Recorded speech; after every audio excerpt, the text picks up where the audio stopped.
y volvemos a la pizarrita. A ver, denme un instante porque me dejó de funcionar el mouse. Bueno, ahí lo recuperé. Genial. Dentro de las oscilaciones libres, seguimos entonces, podemos tener también oscilaciones amortiguadas. Es decir, que al sistema le agregamos un amortiguador en paralelo. Entonces, seguimos con oscilaciones libres. ¿Por qué las llamamos libres? Lo tendría que haber dicho antes. Porque una vez que le planteo o les fijo las condiciones iniciales al problema, ya el sistema queda libre para evolucionar en función del tiempo solo, digamos, sin más intervención. Y otro detalle que tendría que aprovecho ahora para recalcar es que, fíjense que al estar considerando que las oscilaciones son pequeñas alrededor de la posición de equilibrio, lo que estamos diciendo es que, o asumiendo que la constante K del resorte es justamente una constante. El tema es que la constante K de un resorte básicamente es un problema de una viga de torsión. Una viga en forma de espiral que está torsionada, ¿no? Si yo veo una vuelta, lo que sería una espira del resorte desde arriba, lo veo como una circunferencia. Y que le estoy aplicando la fuerza en el centro. En este caso la fuerza estaría saliendo del plano. Entonces la sección de esta viga con forma, en este caso circular, está sometida a torsión. ¿Y de qué depende de eso? Y del radio que tenga que tenga el resorte. ¿Qué sucede? Si yo estiro mucho el resorte, fíjense que en el límite, de alguna forma como que lo rectifico y lo transformo en un alambre, igual a la longitud del resorte desenrollado. ¿Y esto qué es? Y esto es un alambre, es una barra atracción-compresión. Es muy distinta a la constante elástica de esto, que va a ser mucho más rígida que cuando tenía la disposición circular con espira y era un resorte. Y luego en el medio se da toda la transición, ¿no? Cuando empiezo a estirar demasiado el resorte, ¿qué pasa? Y se le empieza a achicar el radio de las espiras. ¿Sí? Entonces, ¿qué ocurre? Si lo que estiro, comprimo el resorte, es poco, por eso lo de pequeñas oscilaciones, es una muy buena hipótesis decir que la constante K del resorte justamente es una constante, ¿sí? Porque no altero significativamente la geometría del problema. Bueno, me había olvidado decir eso. Armo ahora el sistema masa-resorte-amortiguador. Entonces, ahora lo que tengo es el resorte, igual que antes, en paralelo un amortiguador, y todo eso lo conecto a la masa.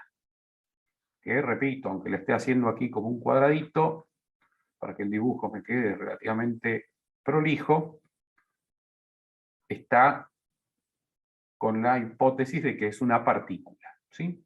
Solamente nos importan sus traslaciones.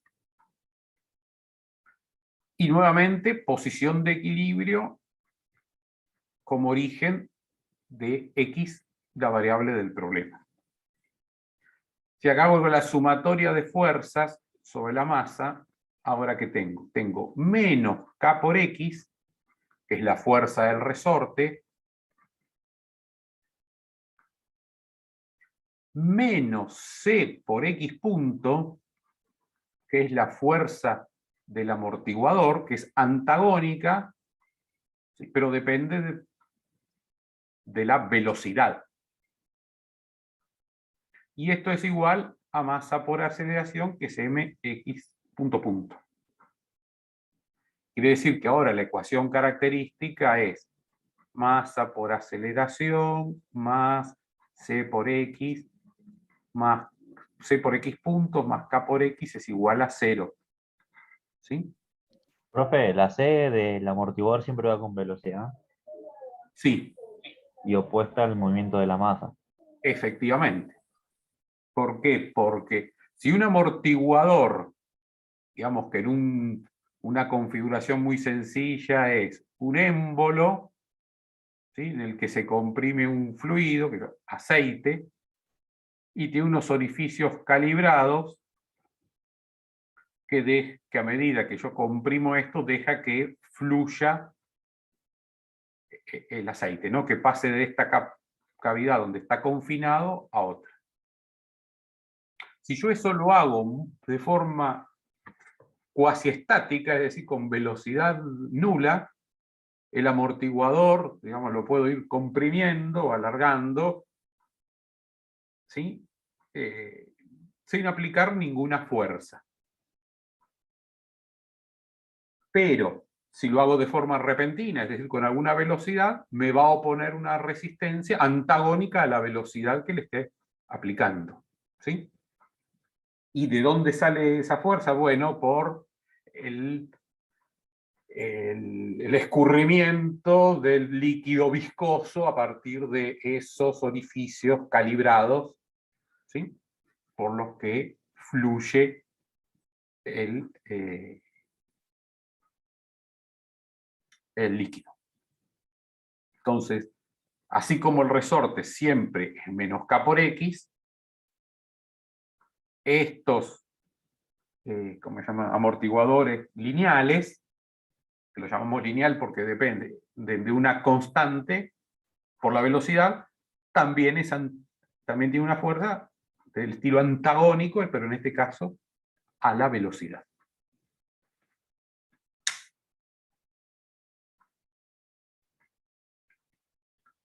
Bueno, es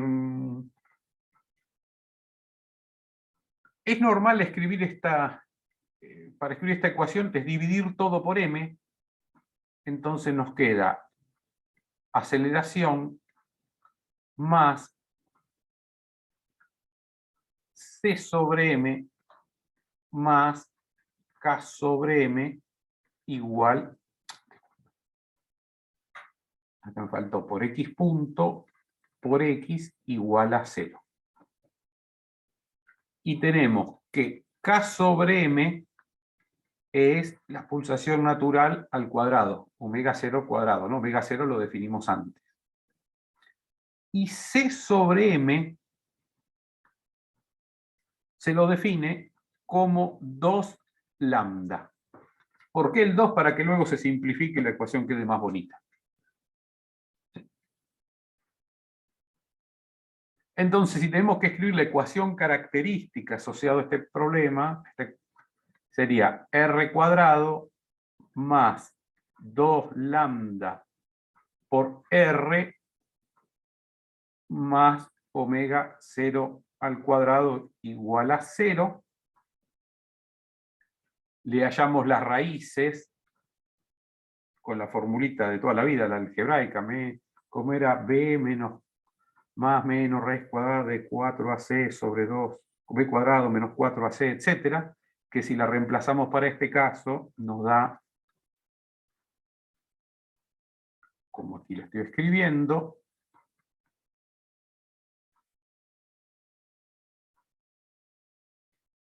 y acá se plantea lo interesante, ¿sí?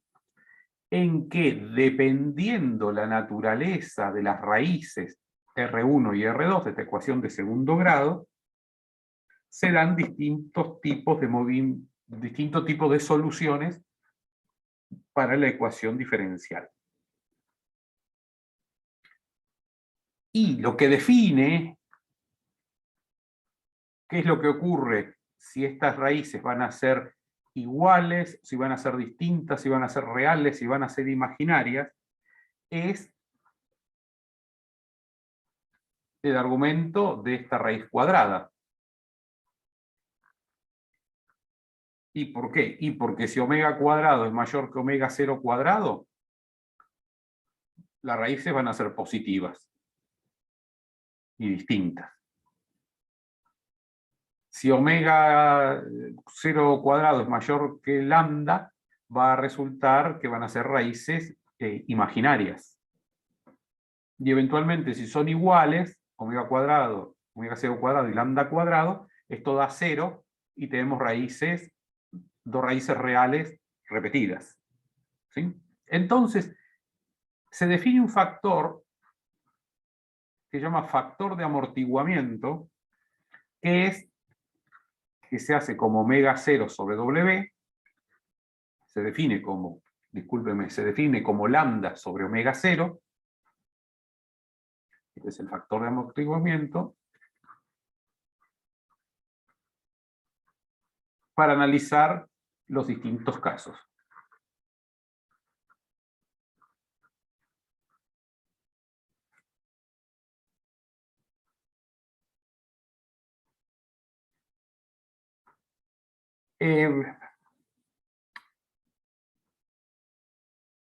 Arranquemos con aquellos que llevan a problemas, a situaciones en el que no tenemos oscilaciones. Entonces, caso 1. Es decir, que el factor de amortiguamiento es mayor que 1. Y estas son oscilaciones con gran amortiguamiento.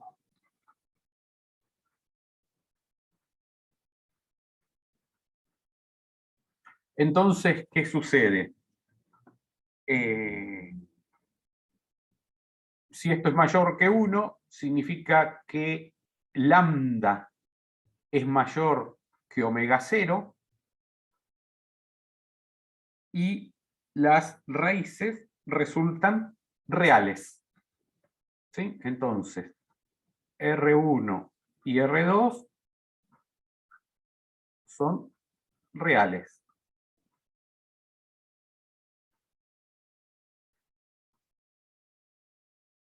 Y cómo es el comportamiento, cómo es la solución del sistema, digamos, esto recuerden, voy rápido con esto porque asumo que los cursos de matemática vieron la solución de estas ecuaciones diferenciales y recuerdan esa tablita donde uno en función de las raíces entraba y ya tenía la solución dada, ¿no? Entonces copio directamente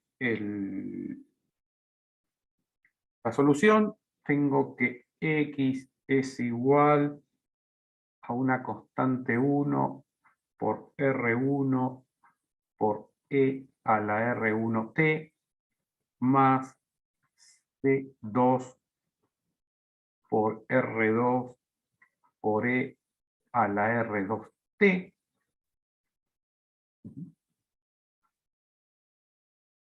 Y lo que vamos a encontrar acá, que R1 y R2 son, digamos, y lo que sucede es que este movimiento no se corresponde al de una oscilación. Y C1 y C2 son constantes que se despejan a partir de las condiciones iniciales. Profe, Sí. ¿estás seguro que R1 y R2 van abajo multiplicando también? Porque para mí van arriba nomás en el exponente de... Sí, porque... Si son raíces reales, es constante 1 no, ahí por está. el... Lo que pasa es que copié la fórmula de la... Ah, está derivado, bien. La derivada. Gracias por el apunte. En definitiva, lo que ocurre es que este movimiento no corresponde al de una oscilación. Y en el límite, aunque hay que tratarlos ligeramente distintos, ¿sí? Está el caso, matemáticamente son ligeramente distintos, pero resultan en el mismo comportamiento, en el que es igual a 1 el factor de amortiguamiento, es decir, que lambda es igual a omega 0. En este caso tenemos que el sistema está críticamente amortiguado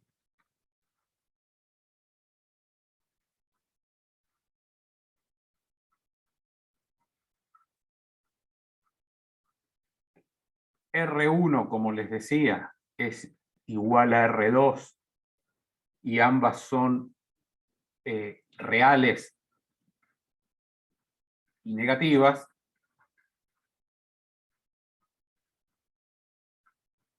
Y es más, son igual a lambda. Y en este caso, ahora sí, X. Entonces me va a quedar igual a C1 por E a la menos lambda T. ¿Sí?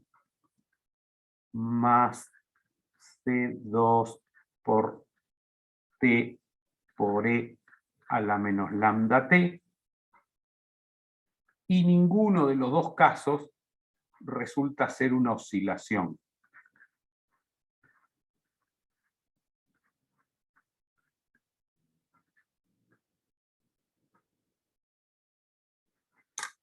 Entonces, sí, y ya para cerrar esta parte, vuelvo al working model.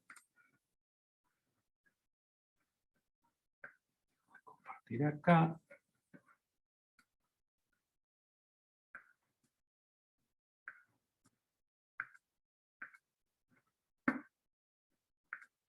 Y comparto el PowerPoint.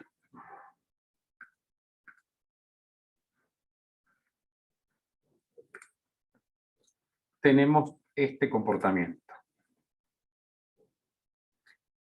Estamos graficando ahí de nuevo posición, velocidad y aceleración.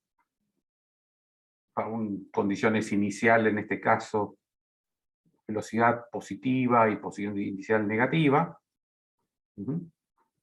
Discúlpame, me equivoqué de animación. Listo, y aquí tengo el sistema sobreamortiguado. Bueno, posición inicial positiva y velocidad inicial también positiva.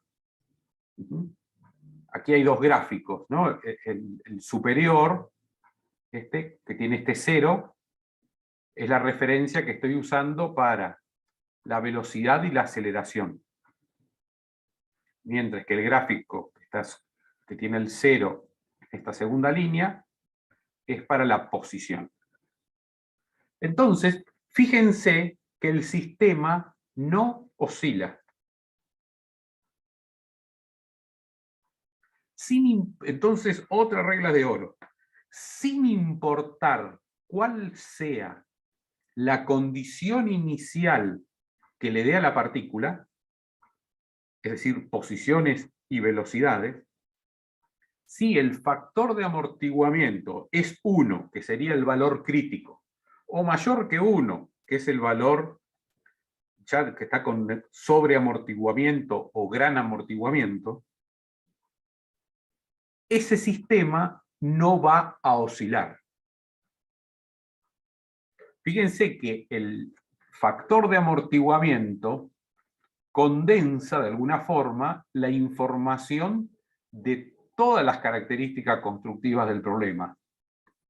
¿Sí? Porque dijimos que el factor de amortiguamiento es lambda sobre omega 0. Es decir, lambda es igual a 2C sobre M, ya apareció la amortiguación y la masa, y omega 0 es la raíz cuadrada de K sobre M. Ahí apareció el amortiguador. Quiere decir que depende de los 3 elementos que forman el sistema. Cualquier combinación de ellos que resulte en factor de amortiguamiento mayor o igual que 1, el sistema no oscila. Y es independiente de las condiciones iniciales que yo le dé. Físicamente, ¿esto qué quiere decir? ¿Cómo se explica? De forma muy elegante, muy interesante. Volvamos por un momento al caso de la oscilación libre. Ya sabemos que en ese sistema lo que está ocurriendo es un intercambio continuo y periódico entre energía cinética y energía potencial. ¿Sí? Es decir, la masa tiene energía cinética y viaja, y en ese desplazamiento va a comprimir o va a alargar al resorte, lo que hace que el resorte gane energía potencial. Cuando la masa llega al extremo de su amplitud de movimiento y va a cambiar de velocidad positiva a negativa o negativa a positiva, es decir, que tiende a volver, lo que ocurre es que va a tener en un momento en esa transición de velocidades, velocidad nula. Y en ese caso, el resorte tiene toda la energía del sistema, ¿no? Es un sistema conservativo con energía mecánica constante. Y ese proceso se va repitiendo. Y ahí queda eternamente yendo y viniendo. Al poner el amortiguador, tenemos un elemento que disipa energía. ¿Sí? ¿Qué ocurre? Que si esa tasa de disipación de energía, es decir, la cantidad de energía que se disipa por unidad de tiempo, es suficientemente alta para que antes que cumpla un ciclo, ya el amortiguador le haya disipado toda la energía del sistema, el sistema no oscila. Y es entonces, para esa condición, para la cual el factor de amortiguamiento es mayor o igual que 1. Porque sería medio intuitivo decir, no, mirá, si de entrada le doy una altísima velocidad a la masa, es decir, que tengo mucha energía cinética, el resorte va a tardar más tiempo en disipar, discúlpeme, el amortiguador va a tardar más tiempo en disiparla, y por lo tanto, yo puedo esperar que hasta que eso ocurra se den algunas oscilaciones. No, ese razonamiento está mal. No funciona así. No depende de la condición inicial, ¿sí? Sino si va a oscilar o no, sino únicamente de cómo está construido el sistema.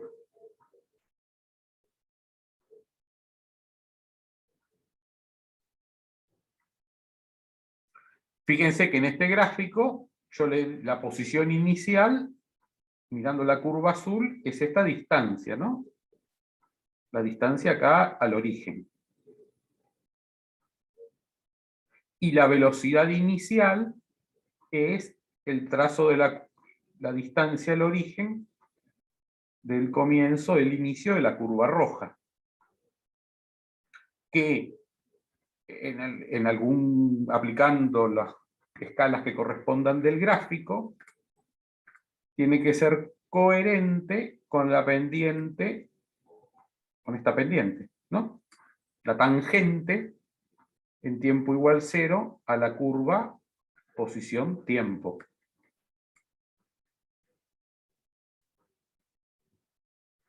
Entonces, esta masa inicialmente tenía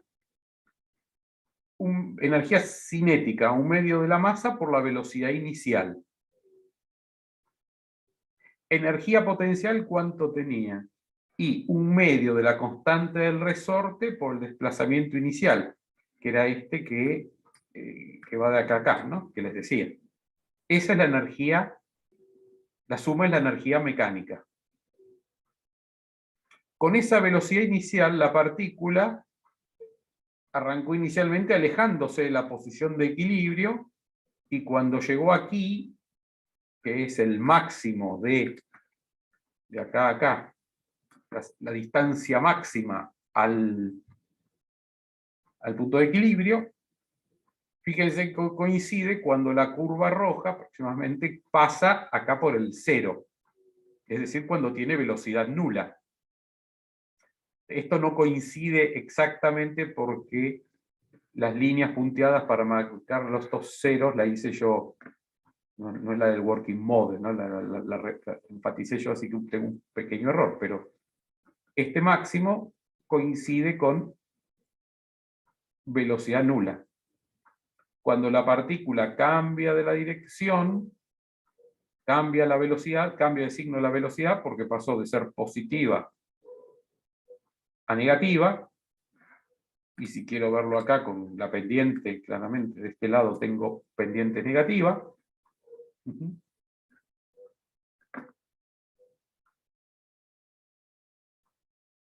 Y sigue, bueno, y continúa evolucionando en el tiempo, pero se plancha y se va la posición asintóticamente a 0, igual que la velocidad, igual que la aceleración. Nunca pueden superar este valor 0 y cambiar de signo la posición, porque ya no tiene suficiente energía. Entonces, para terminar de definir estas curvas y graficarlas, etc., queda, bueno, despejar las constantes, esas constantes C1 y C2, a partir de las condiciones iniciales, ¿sí? Las ecuaciones de movimiento. Y para terminar, para poner un caso clásico, cotidiano, de sistemas sobreamortiguados, son los cierres automáticos de las puertas.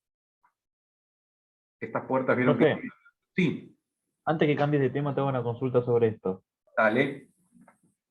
Si el coeficiente, o sea, el factor de amortiguamiento está entre 0 y 1, o sea, es un número, una fracción, Sí. no hay nada Pausa. definido, No, ahí tendríamos que... va a oscilar y lo vemos después de la pausa. Ah, bien, listo. Sí, sí, sí, no falta dar eso. Entonces, Bien, bien. entonces, les decía, un ejemplo cotidiano son los cierres automáticos de las puertas, estos bracitos, ¿no? Que cierran automáticamente las puertas. Fíjense que, bueno, eso, el movimiento que interesa ahí es un movimiento angular, ¿no? Porque que da la posición de la puerta, pero podemos tomar este gráfico y lo que es X, asociarlo a θ, lo que es la velocidad a θ punto y la aceleración a θ punto punto, ¿no? Entonces vemos cómo funciona esto. Yo abro la puerta y la puedo soltar, o le puedo dar velocidad inicial, es decir, entro corriendo, la empujo y la dejo abriendo, o una vez que transpongo el umbral, la empujo para atrás para cerrarla, ¿sí? Es decir, le doy cualquier juego, combinación de condiciones iniciales. Lo que va a ocurrir es que si el sistema está bien regulado, la puerta se aparta de la posición de equilibrio y después vuelve suavemente y se coloca en la posición de cerrado sin golpear, sin impactar contra el marco. Y podrá tardar más o menos según cuál sea la condición inicial que le di. Pero si está bien regulada, no importa que yo me esfuerce la puerta, me voy furioso dentro de un lugar, tiene un cierre de esto, una puerta de estas de cierre automático, y yo me voy enojado y le quiero dar un portazo, y digo, ¡pum!, tomá, y empujo la puerta contra el marco, bueno, sería imposible hacerla chocar contra el marco, ¿no? Porque yo le daría una velocidad inicial, y si tiene un factor de amortiguamiento mayor que 1, va a ir lentamente hasta que se acople o se posite o entre en contacto con el marco. ¿Se puede dar el caso que este sea menor a 1 o igual a 0? Sí, bueno, vamos a ver que en el caso, para después de la pausa, ¿no? En los casos en que esto es menor que 1, las raíces son complejas y resulta que tenemos una oscilación. ¿Sí?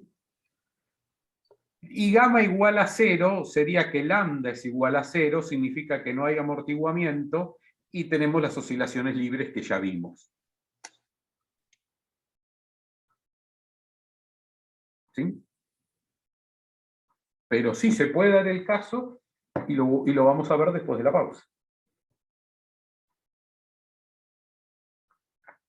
Bueno, arrancamos. ¿Alguna pregunta antes de arrancar con la pausa?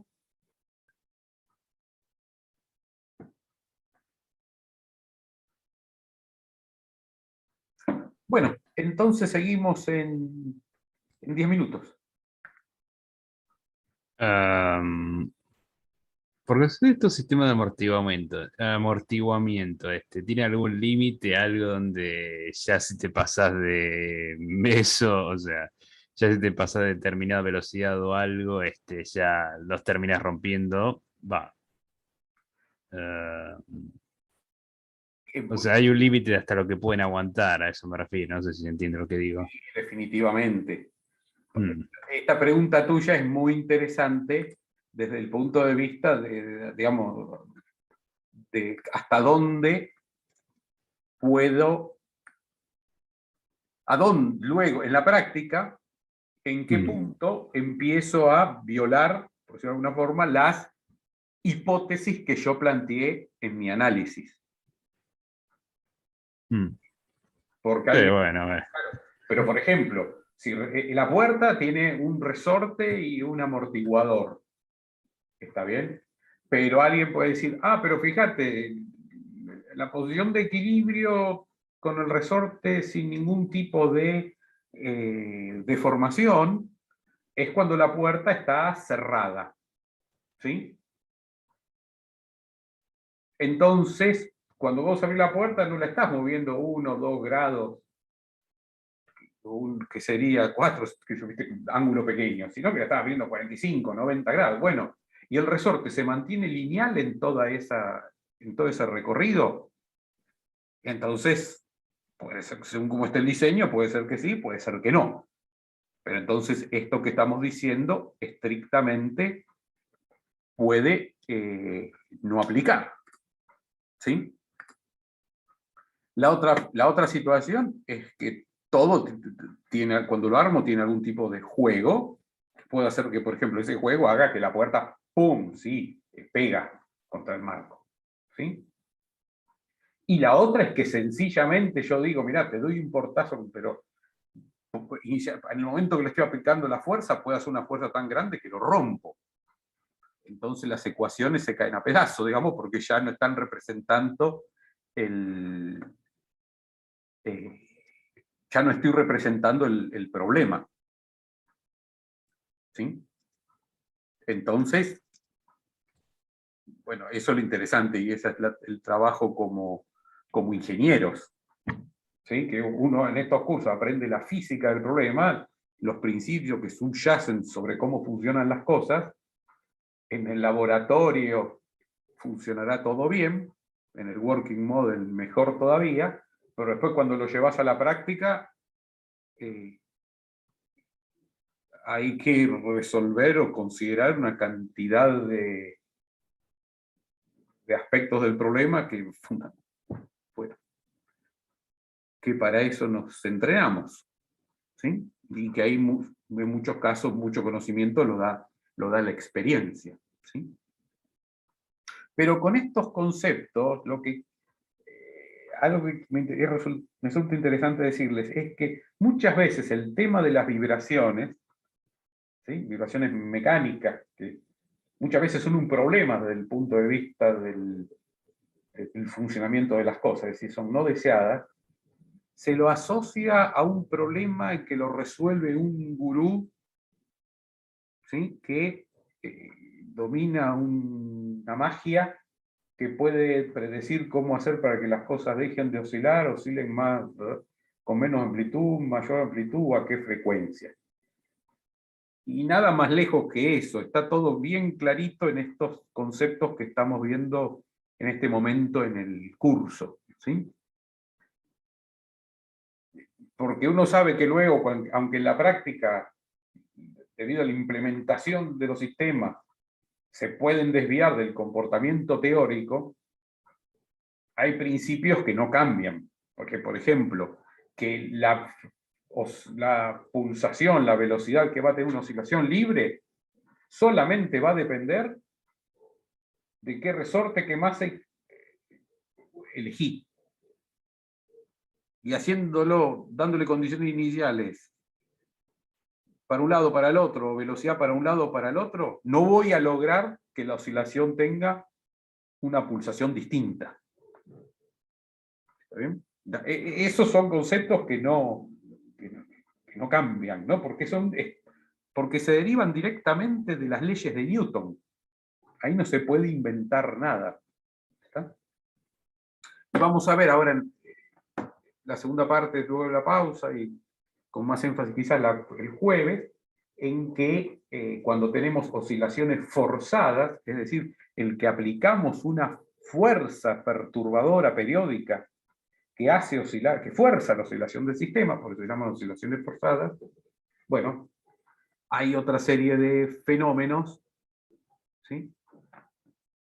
Que también las reglas de por qué ocurren de esa forma están clarísimas, y son los conceptos que reforzamos nosotros en este curso para que ustedes adquieran. Digamos, cada fenómeno de qué depende. Si lo tengo que diagnosticar, digo, ¿de qué depende? Después el remedio, habrá muchas formas de recetarlo. Pero identificar, conocer las variables de las que depende, es clave.